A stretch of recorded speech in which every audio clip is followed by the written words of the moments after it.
এই জয় উন্নয়নেৰ জয়, এই জয় জলেশ্বৰ হোমস্টিৰ জয়, এই জয় গুৰিয়াদাব জিলা পৰিষদৰ জয়। কাৰণ আমাৰ এই জিলা পৰিষদৰ সকলো শ্ৰেণীৰ ৰাইজ, সকলো স্তৰৰ ৰাইজ শিল দল ভাঙি উন্নয়নেৰ ফালে ভোট দিছে, যাৰ কাৰণে জলেশ্বৰ হোমস্টিবাসী আমাৰ গুৰিয়াদাব জিলা পৰিষদৰ সকলো শ্ৰেণীৰ ৰাইজক মই মোৰ তৰফৰ পৰা কোটি কোটি ধন্যবাদ জনাইছোঁ যে তেখেতসকলে যে উন্নয়নের ফালে ভোট দিছে। কারণ আমার কি জরাজীর্ণ রাস্তা, এই রাস্তার উন্নয়নের কারণে ভোট দিছে, শিক্ষার উন্নয়নের কারণে ভোট দিছে, স্বাস্থ্যর উন্নয়নের ক্ষেত্ৰত ভোট দিছে। গতিকে এইটো খুব এটা শুভ লক্ষণ যে 100% সংখ্যালঘু অধ্যুষিত অঞ্চলত আজি ৰাইজে ভোট দিছে। আমি খুবেই আনন্দিত আৰু এতিয়া আমাৰ দায়িত্ব বাঢ়ি গ'ল। এতিয়া কেনেকৈ আমি কাম কৰিব পাৰিম সেই চিন্তাৰে আমি মগ্ন হৈ আছোঁ।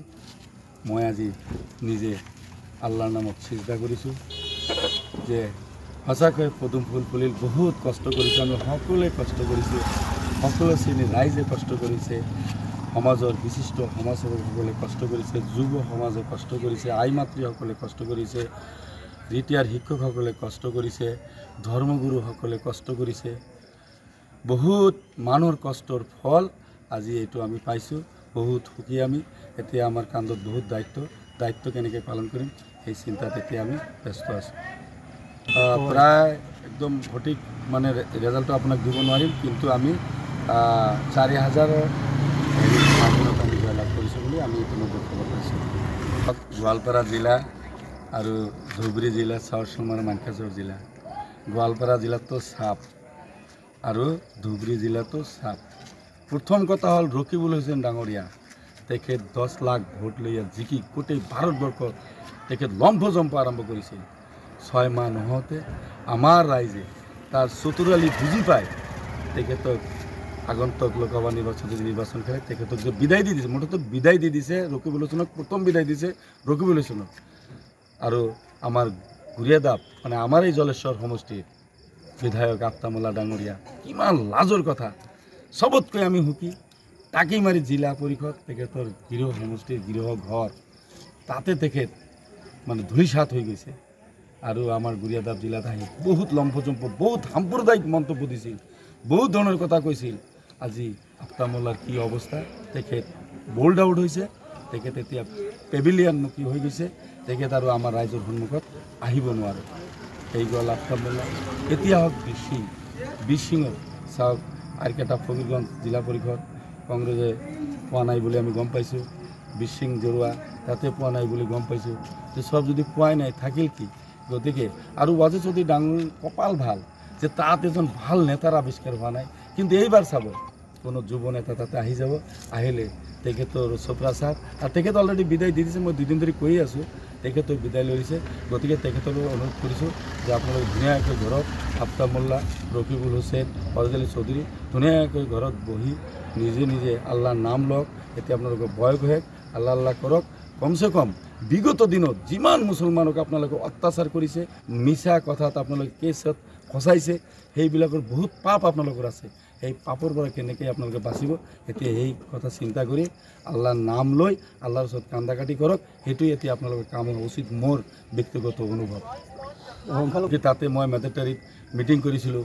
মই তাতে এটাই ভাষণ ৰাখিছিলোঁ, 2012 চনত যেতিয়া নাও দুৰ্ঘটনা হৈছিল তেতিয়া তাতে ৰাহুল গান্ধী ডাঙৰীয়া আহিছিল, এই ৰকিবুল হুছেইন আছিল। তাতে আহি প্ৰায় 50 জনৰ অধিক মানুহ মৃত্যুমুখত পৰিছিল। আৰু আপোনাৰো মাতৃ দয়াল দাস ডাঙৰীয়া, আপোনাক কৈছে আপোনাৰ মাতৃ সেই নাও দুৰ্ঘটনাত মৃত্যুমুখত পৰিছিল। আমি কিছুদিন আগত তাতে সৰ্বধৰ্ম প্ৰাৰ্থনা কৰিছোঁ, আপোনালোকে পূজা কৰিছে, আমি আল্লাহৰ নাম লৈ দোৱা কৰিছোঁ। আৰু সেইখিনি ঠাইত এই ৰকিবুল হুছেইন ডাঙৰীয়া কিমান লম্ফজম্প কৰিছিল। ৰাহুল গান্ধী ডাঙৰীয়া আহিছিল, তেতিয়া কেন্দ্ৰত কংগ্ৰেছ চৰকাৰ, অসমত কংগ্ৰেছ চৰকাৰ, তেতিয়া প্ৰতিশ্ৰুতিৰ বৰ্ণনা দি গৈছিল তাতে ME স্কুল, হায়াৰ ছেকেণ্ডেৰী হ'ব, ৰাস্তা তাৰ পৰা আৰম্ভ কৰি ডিগ্ৰীলৈকে কানেক্টিভিটি হ'ব, তাৰপিছত শ্বহীদ বেদী হ'ব, কিমান কথা, চবকে চাকৰি দিব। এটা বস্তু দিয়া নাই। আমাৰ বিজেপি চৰকাৰ অহাৰ পিছত, ডক্টৰ হেমন্ত বিশ্ব ডাঙৰীয়া নেতৃত্বাধীন বিজেপি চৰকাৰ অহাৰ পিছত আমি তাতে ফেৰি দিছোঁ। তাৰপিছত ME স্কুলখন হাইস্কুলে ৰূপান্তৰিত হ'ল, চব আমাৰ চৰকাৰৰ অধীনত দিছে।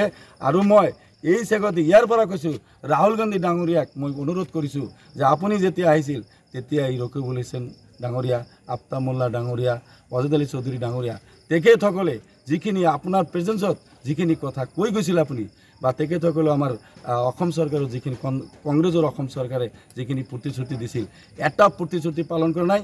তেখেতসকলে আপুনি দিল্লীলৈ মাতি লৈ কওক যে আজি যে ধুবুৰী গোৱালপাৰাত কংগ্ৰেছৰ পৰাজয় হ'ল, এনেকৈ মিছা কথা কৈ কৈ মানুহৰ ওচৰত মুছলমান সমাজৰ পৰা এতিয়া কংগ্ৰেছ বিদায় লৈছে আৰু এই তিনিজন মানুহক দিল্লীত মাতি লৈ প্ৰশ্ন কৰিব লাগে 2012 চনত নাও বা ফেৰী দুৰ্ঘটনা হৈছিল, তাতে যে মই গৈছিলোঁ তাৰ কামখিনি যিখিনি ৱাদা কৰিছিল তেতিয়া কেন্দ্ৰত কংগ্ৰেছ চৰকাৰ, অসমত কংগ্ৰেছ চৰকাৰ আছিল আৰু আমাৰ কি কৈছিল মন্ত্ৰী আছিল, বাঘা মন্ত্ৰী আছিল, জ্যেষ্ঠ মন্ত্ৰী আছিল, আপুনি কামখিনি কিয় কৰা নাই এই কথাখিনি ৰাহুল গান্ধী ডাঙৰীয়া সুধিব লাগে। যিকোনো খবৰৰ বাবে যোগাযোগ কৰক 7099017330 লগতে 7099017110 নম্বৰত।